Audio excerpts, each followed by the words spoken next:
No dia que eu completei meus 81 de idade, pelo corpo constatei alguma normalidade. Estava defeituoso, mole, triste, preguiçoso, cansado, sonso, doente e assustado demais. Vi que nada estava mais como era antigamente. No espelho me olhando, fazendo observação, vi que estava precisando de uma total revisão. Olhos fundos, olhar morto, boca murcha, nariz torto, entre cravo, ruga e mancha, pintura feita sem tinta, desenho que o tempo pinta e só ele próprio desmancha.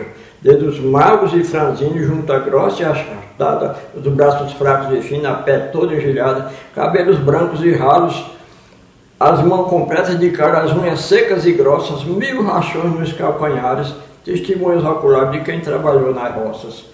Olhei bem de cima a baixo, à esquerda e à direita, depois saí cabisbaixo, mudando passada estreita. Meio torto, meio corcunda, faltando banha na bunda e sobrando na barriga, que a estrutura de gente estava completamente diferente da antiga. Fui aos especialistas de várias categorias. Fiz tratamento nazista, tirei rugas e estrias, coloquei prótese, fiz plástico, fiz caminhada, ginástica, comprei óculos graduados, escureci os cabelos, mas todos esses apelos não deram bons resultados. Ante 1000 dificuldades, fiz as revisões possíveis, mas vi que as deformidades se achavam irreversíveis. Mudei um pouco a imagem, porém saúde e coragem eu quis mudar, mas não deu. Pelejei, não teve jeito. Quanto mais tirei defeito, mais defeito apareceu. Depois, como última instância, mandei fazer novos ternos, apelei para a elegância, comprei calçados modernos, até fiquei elegante.